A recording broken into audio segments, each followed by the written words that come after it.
टायगरची चर्चा सुरू आहे. भाजप याच्याकडे कसं बघतं? सगळ्यात महत्त्वाचे 6 खासदार शिंदेकडे जात आहेत. शिंदेची ताकद वाढणार तर ऑब्व्हियसली सीएम पदावर क्लेम केला जात आहे त्यांच्या नेत्यांकडनं. मला ऑपरेशन टायगर बद्दलची काही माहिती नाही. ऑपरेशन टायगर काय आहे ही माहिती नाही, त्याचं नाव काय आहे ही माहिती नाही. त्यामुळं याबद्दलची माहिती नसल्यामुळे या विषयावर बोलणं काही योग्य होणार नाही. संजय राउत आरोप लगा कि बीजेपी एक सांसद 50-50 करोड़ रुपए दे रही है. बीजेपी का क्या रिलेशन है, संबंध है? हमारा कोई संबंध नहीं है. हमको टाइगर ही मालूम नहीं है, ऑपरेशन टाइगर भी मालूम नहीं है. किसने ये लाया, क्यों लाया, ये भी नहीं मालूम. लेकिन बीजेपी का कोई संबंध नहीं है. बीजेपी कभी भी इस इशू को बीजेपी ने कभी ये इशू को हाथ में लिया नहीं है. और एकनाथ शिंदे जी का निर्णय एकनाथ शिंदे जी करेंगे, उद्धव ठाकरे जी का निर्णय उद्धव ठाकरे जी करेंगे. उद्धव ठाकरेजींनी लोकसभाध्यक्षांना पत्र दिलेलं आहे की खासदार जाण्याची भीती आहे, त्याबाबतचं हे पत्र आहे. उद्धव ठाकरे गटाला भीती आहे की आपले खासदार जात आहेत. काय बैठक आहे? उद्धवजीला माहीत आणि एकनाथ शिंदेजीला माहीत. त्यामुळे भारतीय जनता पार्टीचा काही संबंध संपूर्ण या विषयाशी नाही. त्यामुळं भारतीय जनता पक्षाला गोवणे किंवा आमच्या नेत्यांना गोवणे काही योग्य नाही, किंवा आमच्या नेत्यांना याबद्दल आमच्या नेत्याबद्दल काही टीका टिप्पणी करणे किंवा आम्हाला जी विषयात आम्ही नाही आहोत त्या विषयात बोलणे काही योग्य नाही. नरेंद्र मोदीकर असं म्हटले की आमच्या नेत्याची ताकद वाढत आहे. देवेंद्रजी दिल्लीत जाणार, देशाचा नेतृत्व करायला, आणि आमचे नेते एकनाथ शिंदे मुख्यमंत्री होणार. तुम्ही कसं बघता? असं आहे, नरेंद्र भोंडेकरने आपल्या भावना व्यक्त केल्या असतील. भावना व्यक्त करायचे अधिकार आहे. पण आज तरी मला वाटतं राज्यामध्ये मुख्यमंत्री देवेंद्र फडणवीस यांना मॅन्डेट मिळालं आहे. मोदींच्या नेतृत्वामध्ये देवेंद्रजी आज मजबूत मुख्यमंत्री महाराष्ट्राचे आहे. आणि आज राज्याच्या विकसित राज्याच्या भूमिकेला देवेंद्र फडणवीसजी हे अत्यंत महत्त्वाचे लोकनेते, अत्यंत सक्रिय मुख्यमंत्री आणि या राज्याला मजबूत असे मुख्यमंत्री आहेत. त्यामुळं आज तरी कुठल्या विषयावर चर्चा करून उपयोग नाही आहे. महाराष्ट्रात झपाट्याने विकास देवेंद्रजींच्या नेतृत्वात होत आहे. अशा परिस्थितीत भाजप देवेंद्रजींना दिल्लीत घेऊन जाईल अशी स्थिती सध्या तरी आहे. काय वाटतं? तुमच्या माझ्या हातात काही आहे का?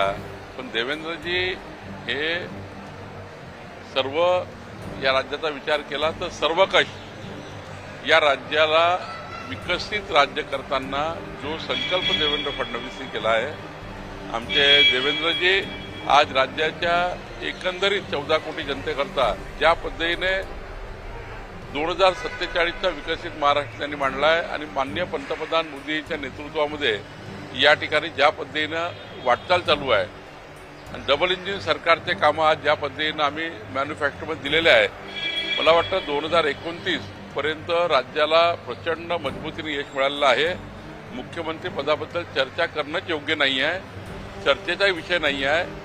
आणि खऱ्या अर्थाने याबद्दलच्या पत्रकारांनी चर्चा करू नये. पत्रकारांनी विकसित महाराष्ट्राकरता देवेंद्र फडणवीसजीच या राज्याचे मुख्यमंत्री आहेत असाच त्या ठिकाणी कयास ठेवून पुढचा तुमचाही कार्यकाळ चालू ठेवा. गेल्या वेळेस हे बंड झालं तेव्हा उद्धवजींना आपले आमदार खासदार सांभाळता आले नाही अशी चर्चा होती. आता ही तीच टीका होते की उद्धवजींना आपले खासदार सांभाळता येत नाही. संजय राऊत भाजपवर टीका करत असतात आणि त्यांचे खासदार त्यांना सोडून चालले. मला असं वाटतं की उद्धव ठाकरेजींनी आपला पक्ष सांभाळावा, एकनाथ शिंदेजींनी आपला पक्ष वाढवावा याबद्दल कुणाची काही ना नाही आहे. त्यांनी आपल्या पक्षाचे निर्णय करायचे. आता उद्धव ठाकरेजींना आमदार खासदार का सोडून चालले, त्यांनी आत्मचिंतन करायचं आहे. ते कुठं जात आहे, का जात आहे, कशामुळे जात आहे.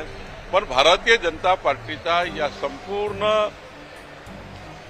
कुठल्याही ऑपरेशन, कुठलाही त्या ठिकाणी फोडाफोडीचा संबंध नाही.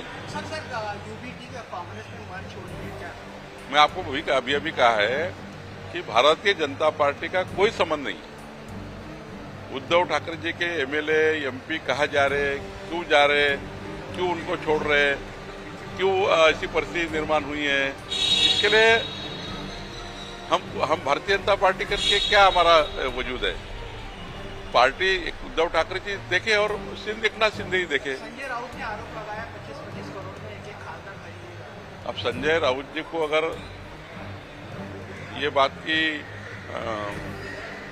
उनके खासदार पैसा ले रहे, ये ले रहे, ये बात मुझे लगता है कि खासदारों के बारे में और आमदारों के बारे में, विधायक और सांसद के बारे में ऐसे आरोप लगाना ठीक नहीं है कि कोई एमएलए एमपी केवल पैसा लेकर ही अपना भूमिका बदलता है।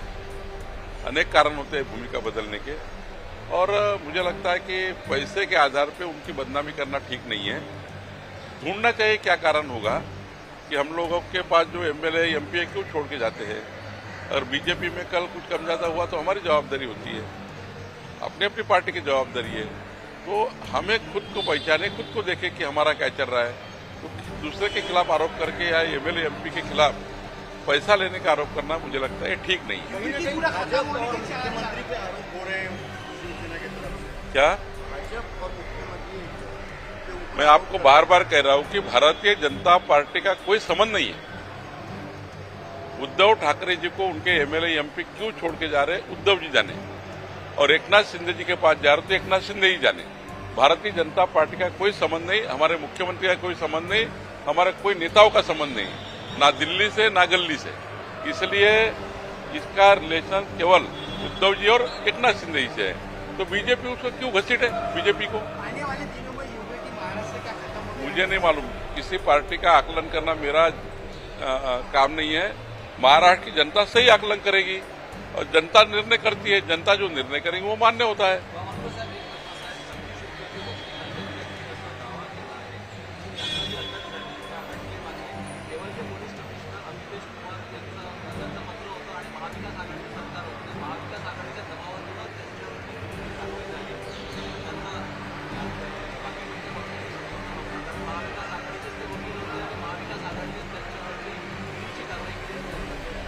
माननीय ॲडव्होकेट सतीश उकेजींनी इतकं महत्वाचं जर विधान केलं असेल, त्यांच्या अटकेच्या मागे कोण कोण आहे, उद्या तेही स्पष्ट करतील की कोण व्यक्ती आहे तो।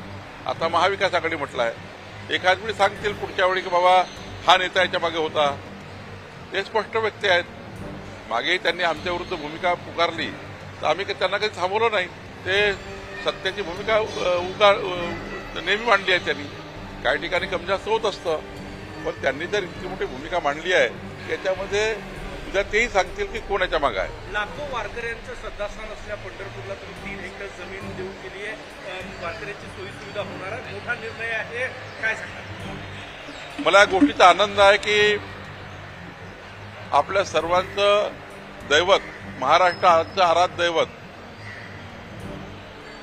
रखुमाई विठ्ठलाच्या पंढरपूरच्या या पावनस्थळाकरता, तिथल्या विकासाकरता, पंढरपूर विकास आराखड्याकरता जी जागेची मागणी सरकारकडे मंदिर प्रशासनाने ट्रस्टनी केली होती, ती मागणी राज्य सरकारने पूर्ण केली। माननीय मुख्यमंत्री देवेंद्र फडणवीसजी यांनी सूचना दिली होती की पंढरपूर देवस्थान हे आपलं त्या ठिकाणी हृदयस्थान आहे।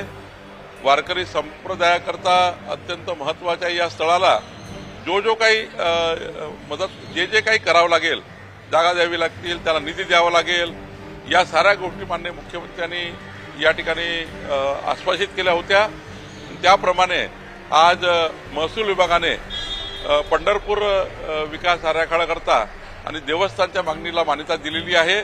त्यांना आता जी जागा दिलेली आहे ती जागा त्यांना आता आम्ही हँडिंग ओव्हर करणार आहोत आणि त्यातनं जो संकल्पित प्रकल्प आहे तो पूर्ण होणार आहे।